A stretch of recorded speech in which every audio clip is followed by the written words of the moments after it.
ओम शांति। आज 4 जून 2021 है और आज बाबा के साकार रूप के चले हुए मधुर महावाक्यों को स्पष्ट करेंगी आदरणीय आशा दीदी। ओम शांति दीदी। ओम शांति। बाबा ने कहा, मीठे बच्चे, शिव बाबा और ब्रह्मा बाबा दोनों की मत मशहूर है। तुम्हें दोनों की मत पर चलकर अपना कल्याण करना है। इसमें एक बात समझने की है, वो ये है कि शिव बाबा की मत और ब्रह्मा की मत ये दोनों अलग नहीं है, एक ही है। परंतु शिव बाबा हमारे व्यवहारिक उसमें इंटरफेयर नहीं करते हैं, कर्मों की गोई गति में इंटरफेयर नहीं करते हैं। उन बातों का ज्ञान हमको ब्रह्मा बाबा के जीवन से उपलब्ध होता है। तो ब्रह्मा बाबा की मत अर्थात जो वो शिव बाबा की मत को इम्प्लीमेंट करते हैं व्यवहार में, उस व्यवहार से जो उनका मंतव्य आता है उसको हम कहते हैं ब्रह्मा की मत। तो शिव बाबा और ब्रह्मा बाबा दोनों को ही अगर हम फॉलो करेंगे तो हमारा कल्याण। प्रश्न है, नंबर 1 ट्रस्टी कौन है और कैसे? शिव बाबा है नंबर 1 ट्रस्टी। उसमें बिल्कुल आसक्ति नहीं। भक्ति मार्ग में भी तुम उनके अर्थ जो भी दान पुण्य आदि करते हो वो सब इंश्योर हो जाता है, जिसका फल दूसरे जन्म में मिलता है। अभी भी जो बाप के अर्थ अपना सब कुछ इंश्योर करते, उनका पूरा रिटर्न बाप देता है, क्योंकि बाबा कहते, मैं खुद तो सुख भोगता नहीं, मैं तुम्हारा लेकर क्या करूंगा। ये बाबा ने ट्रस्टी क्या होता है ये बतलाया है। और बाबा ने कहा मैं ट्रस्टी हूँ। शिव बाबा तो मालिक है, हम बच्चे ट्रस्टी हैं। लेकिन आज बाबा ने हम बच्चों को एक्सप्लेन करने के लिए कि ट्रस्टी माना क्या, तो कहा मैं नंबर 1 ट्रस्टी हूँ, क्योंकि मैं कहीं पर भी साखी होके सब देखता हूँ, कहीं पर भी ओन नहीं करता कोई चीज़ को, आदि आदि। सब कुछ बिलोंग करता है तो भगवान को बिलोंग करता है, ये सब। तो बाबा जो हमको कह रहे हैं ट्रस्टीशिप की बात, जो बातें आपने सुनाई हैं, वो सब हैं कि प्रैक्टिकल में हमारी ट्रस्टीशिप की जो लाइफ है वो ऐसी होनी चाहिए। गीत है, दर पर आए हैं कसम लेके। मीठे मीठे सिकी लदे बच्चों ने गीत सुना। बच्चे उनको कहा जाता है जो बाप के बनते हैं। बाप ने समझाया है, ये है अंतिम मर जीवा जन्म, जीते जी बाप का बनना है। फिर बाबा ने कहा कि तुम हो सच्चे सच्चे रूहानी सैल्वेशन। ये भी समझने की बात है कि मरजीवा जन्म किसे कहते हैं। कहते हैं अंतिम जन्म, और फिर कहा मरजीवा जन्म।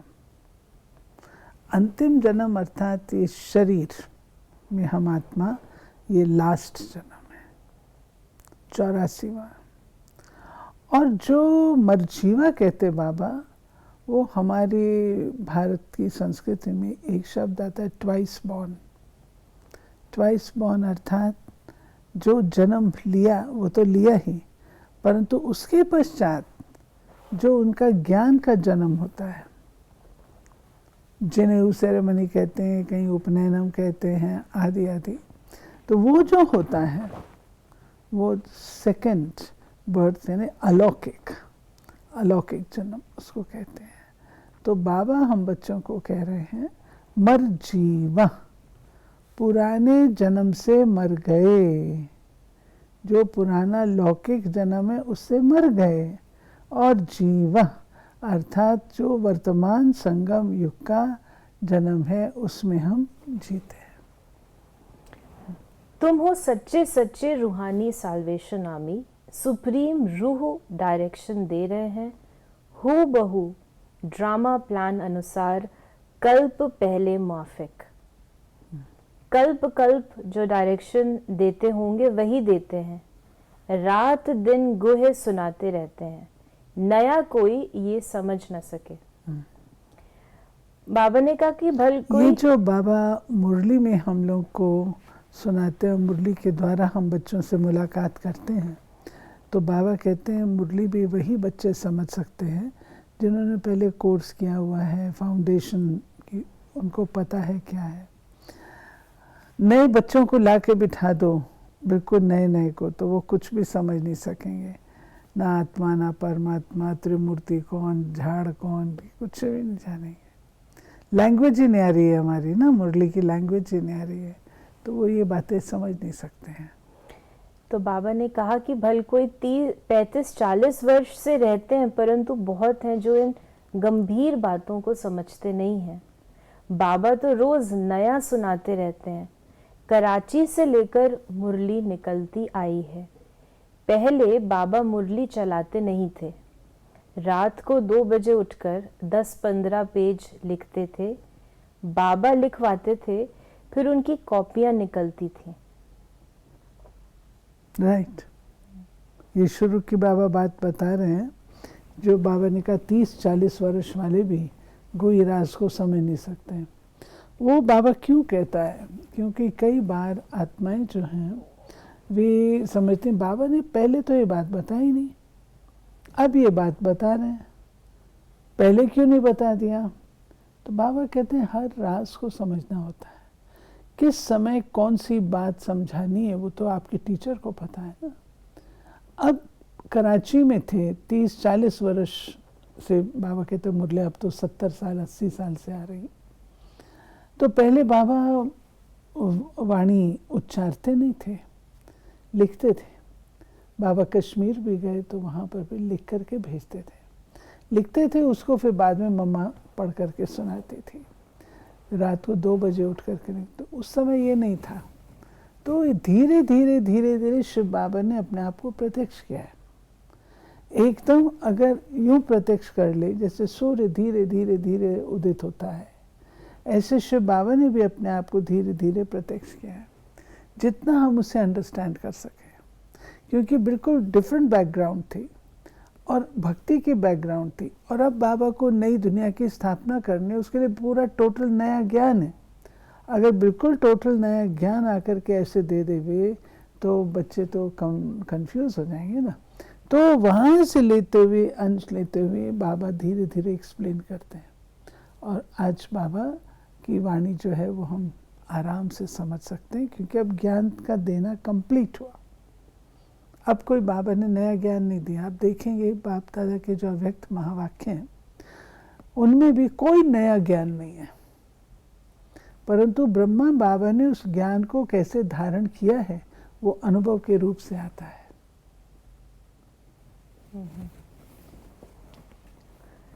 तो फिर बाबा ने आगे कहा कि बाबा ने ये भी कहा कि तुम तो मुरली पढ़कर फेंक देते हो, नहीं तो ये वर्जन्स रखने चाहिए हमेशा के लिए, परंतु नहीं, जानते हैं ये सब विनाश हो जाएंगे।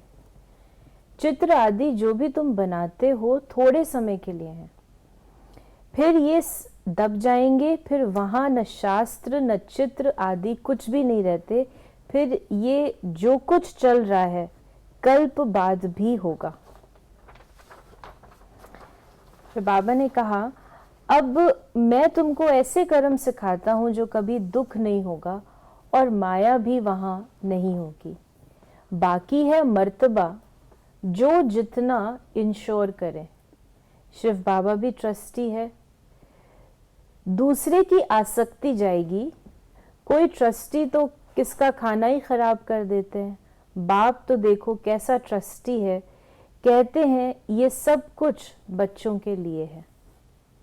तुम्हारा सारा कनेक्शन शिव बाबा से है। फिर बाबा ने कहा कि इसी के ऊपर, कि इंश्योर करने के ऊपर, बाबा ने कहा सिंधी में कहावत है, हाथ जिसका ऐसा पहला पूर वो पहुंचेंगे। बाप को सब इंश्योर करना है। 2 मुट्ठी चावल दिए तो महल मिल गए। अभी देखो मकान बना है, कोई ने 1 रुपया भेजा, हमारी ईंट भी लग जाए, बाप ने लिखा तुमको तो सबसे अच्छे महल मिलेंगे, क्योंकि तुम गरीब हो।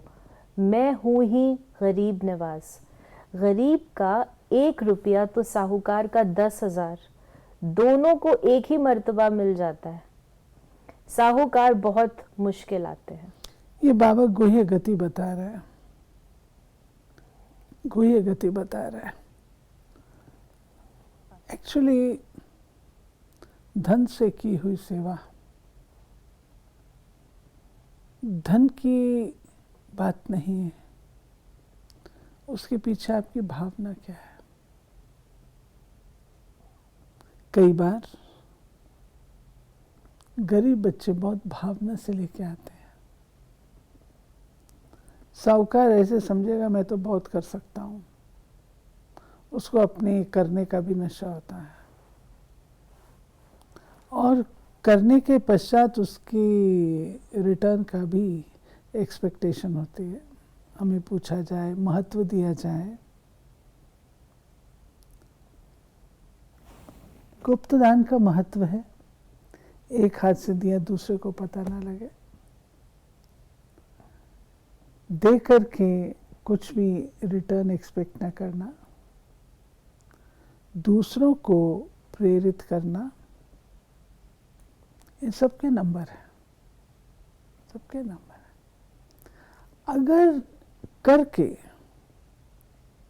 और फिर अगर जरा से भी हम नाम मान शान की इच्छा रखते हैं तो बाबा आपको देगा, वहां काट लेगा, जरूर काटेगा ना। क्या आपने यहाँ की इच्छा रखी है ना, तो जहाँ की आपने इच्छा रखी है वहीं की पूरी करेगा। आपने चाहा यहाँ है, पूरी करे। तब बाबा कहता है गरीब का एक, साहूकार का 100।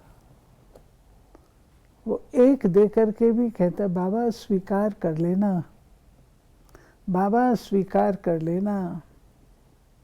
और दूसरा, हम इतना देते हैं, फर्क है ना। तो वो अपने को ही दाता समझता है। बाबा ने कहा सबसे कन्याएं तो बिल्कुल फ्री हैं। नंबर 1 देखो, मम्मा गई, उनके पास तो कुछ भी नहीं था, गरीब के घर की थी, फिर भी नंबर 1 चली गई।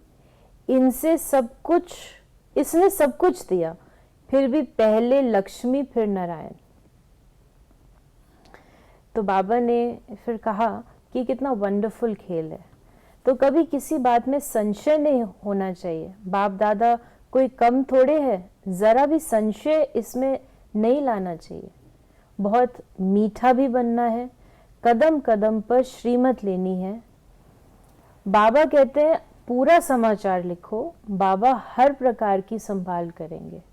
बाबा को बहुत ख्याल रहता है कहाँ ये बच्चा चढ़ जाए, पढ़ाई पर पूरा अटेंशन चाहिए। हम हैं most beloved god fatherly student. बाबा के साथ सच्चा और साफ। और ये भी मैं बताऊं आपको कि जो ट्रस्टी की बात बाबा ने शुरू में कही, कुछ बच्चे इतने ट्रस्टी जो सारे महीने का अकाउंट बाबा को भेजते थे, बाबा इतना आया, इससे इस पे खर्चा हुआ, तो बाबा राय देते थे तुम कैसे सफल करो, कितना तुम रखो आदि। उसको बाबा ने रेफर किया है। बाबा ने कहा कि बाप ओबीडिएंट सर्वेंट है। बाप कहते हैं जिनको मालिक बनाया वो सुख भोग भोग कर अभी दुखी हुए हैं। सुख भी बहुत मिलता है, इतना सुख कोई धर्म को नहीं मिलता। और बाबा ने आज अपना टाइटल ये भी दिया, मैं तुम्हारा इंश्योरेंस मैग्नेट हूँ, तुम्हारी एक पाई भी नहीं गवाता हूँ, कौड़ी से तुमको हीरे तुल्य बनाता हूँ। तुम्हारा तन मन धन श्वास संकल्प समय सब कुछ मेरे पास जमा होता है, इंश्योर कर देता हूँ और उसका रिटर्न तुमको पूरे कल्प में देता हूँ। वरदान है कम शब्दों द्वारा ज्ञान के सर्व राजों को स्पष्ट करने वाले यथार्थ और शक्तिशाली भव। कोई भी चीज जितनी अधिक शक्तिशाली होती है उतनी उसकी क्वांटिटी कम होती है। ऐसे ही जब आप अपनी निर्वाण स्थिति में स्थित हो वाणी में आएंगे तो शब्द कम लेकिन यथार्थ और शक्तिशाली होंगे। एक शब्द में हजारों शब्दों का रहस्य समाया हुआ होगा, जिससे व्यर्थ वाणी ऑटोमेटिक समाप्त हो जाएगी। एक शब्द से ज्ञान के सर्व राजों को स्पष्ट कर सकेंगे, विस्तार समाप्त हो जाएगा। स्लोगन है, दिल से बाबा कहना अर्थात खुशी और शक्ति की प्राप्ति करना। दिल से बाबा को रिकग्नाइज करना, दिल से बाबा कहना। एक बार जो बच्चा दिल से बाबा कहता है, बाबा उसका रिटर्न देता है। तो ये थे बाबा के आज के मधुर महावाक्यों का स्पष्टीकरण। यदि आपके मन में कोई सवाल है तो व्हाट्सएप या एसएमएस करें 8826599309 पर, और हम आपके प्रश्नों का उत्तर प्रश्नोत्तरी कार्यक्रम में देने का प्रयास अवश्य करेंगे। ओम शांति।